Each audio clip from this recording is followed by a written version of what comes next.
We are here to report the story entitled The Prophet by Kahlil Gibran. So let's start with the summary of the story. So Kahlil Gibran, the author of the story The Prophet, is a Lebanese-American poet and writer. He is the one who wrote The Prophet as a collection of 26 prose poetry in English. Alfred A. Knopf originally released it in 1923. Gibran's most well-known work. The Prophet has been translated into over 100 languages, making it one of the most widely read books in history. It has also never gone out of print. The Prophet begins with a man named Al-Mustafa living on an island called Orphalis. Locals consider him something of a sage, but he is else from somewhere, and he has been waited 12 years for the right ship to take him home.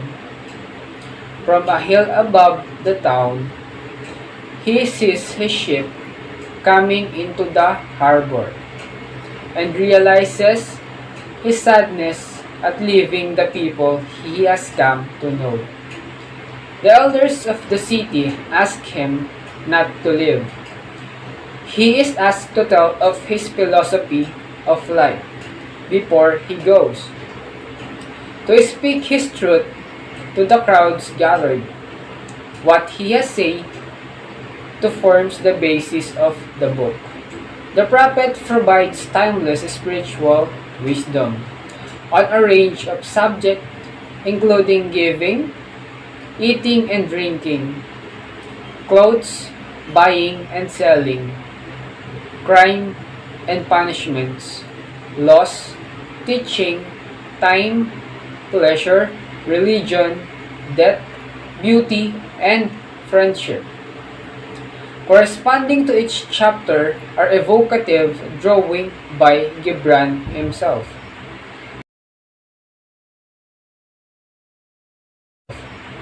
Next one is the love and marriage. So for the love and marriage, foolish is the person.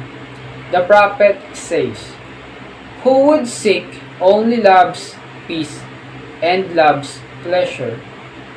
For to wish this leads to less of a person, who has seen less pain, but also less pure joy." The Prophet says, "When love beckons to you, follow him, though his words are cheap and stiff." We cannot wish for love to reach only a certain measure, or to presume that we can direct the way its course. For love, if it finds you worthy, directs your course, as much as love allows for our growth. It also acts to prune us so that we grow straight and tall. When questioned about marriage, the Prophet departs from the conventional wisdom that it involves two people becoming one. A true marriage gives both people space to develop their individuality. In the same way that the oak tree and the cypress grow not in each other's shadow. The next one is work.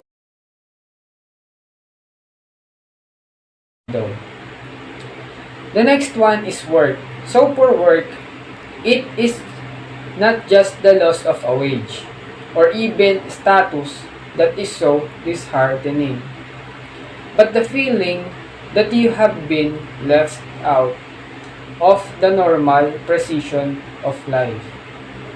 Neither is it enough just to work for money alone. People work as a curse. The Prophet says, "But in doing your work, You fulfill a part of Earth's greatest dream, assigned to you when when that dream was born. Though work, you express your love for whoever will benefit from it and satisfy your own need to create. Those who enjoy their work know that it is a secret to fulfillment that we can be saved through what we do. The next,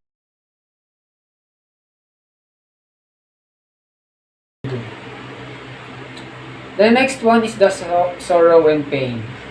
For the sorrow and pain, sorrow carves out of our being, says the prophet, but the space it makes provides room for more joy in another season of life.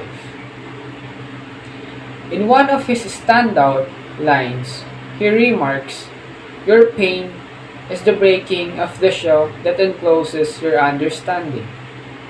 Try to marvel at your pain as another experience of precious life. If you can do this, you can be more serene about your emotions, like the passing of the season. Few realize, the prophet says, that suffering is the means to heal ourselves. The bitter potion by which the physician within you heals your sick self. Consider the next time you are in a state of sorrow, that it may have been self-chosen at the some level of your being to bring about an enlargement of yourself. Without struggle, we would learn nothing about life but failure. So the next one, Property. Guard against the love of houses and things. The prophet warns, for these comforts erode the strength of the soul. If you attach yourself too much to domestic luxuries of life, your house shall not be an anchor but a mast. You will be tied to it when the ship sinks. Hello guys, I'm Theodore Matvi Concepcion, BSED English 2B from Group 2 Reporter. I assigned me to report some part of the story The Prophet by Kahlil Gibran. The longing for freedom itself is a kind of slavery. When people speak of wanting to be free, often it's an aspect of themselves they are trying to get away from. It's a freedom. It's a freedom that many people nowadays is on the hand of others that he or she was a slave in terms of any different situations. From the word freedom, it is the word that we have a strong desire of many people that he and she is wanting for. That he or she want to get away from.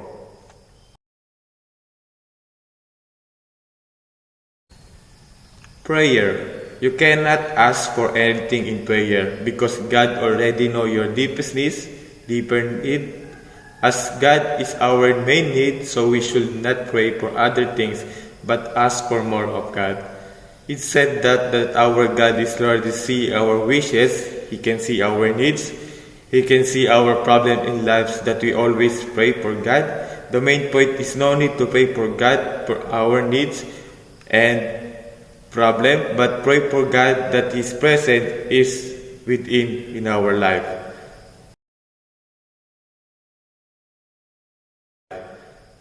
The divided self.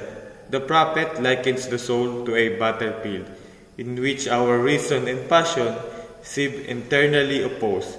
Yet it does not do much good for fight either. You have to be peacemaker, loving all warring elements before you can heal yourself.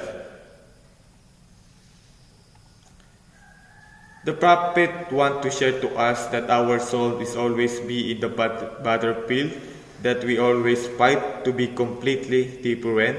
Sometimes that we are not give our agreeing for someone But from the word divided self, it said that our soul is divided into two characteristics. First is that our soul always be in the battlefield. Second is to be a peacemaker to the others, give love for our enemy, and especially think about ourselves before we judge the other self in life. In short, be humble, always choose to be humble based on the prophet.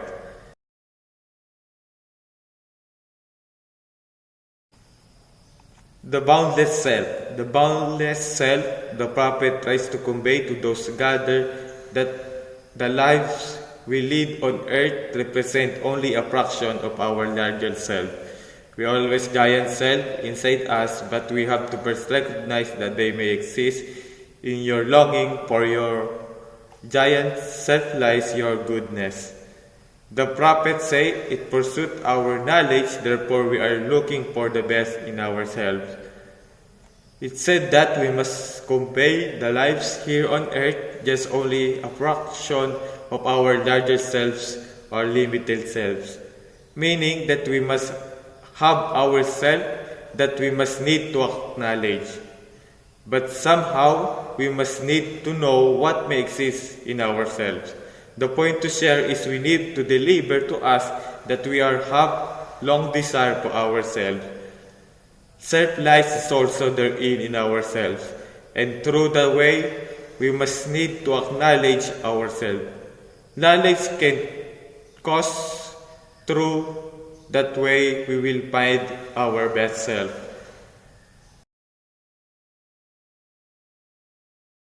The last is final word. Taken as a whole, Gibran book is a metaphor for the misery of life. We came into the world and go back to where we came from. As the prophet leads himself to his board ship, it is clear that his word refers not to his journey across the sea, but to the world he came before he was born. His life now seems to him like a short dream. The book suggests that we should be glad of experience of coming into the world, even if it seems full of pain, because after that we will see that life had a pattern and a purpose, and that what seems to us now as a good and bad will be appreciated without judgment as good for our soul. The prophet also teaches that the separation we feel from the other people and all forms of life while on earth is not real. We are merely expressions of a greater unity now forgotten. As he looks forward to his journey, Al-Mustafa likens himself to a boundless drop in a boundless ocean. To feel yourself to be temporary manifestation of an infinite source is greatly comforting, and perhaps accounts for the feeling of peace and liberation men experience in reading the prophet.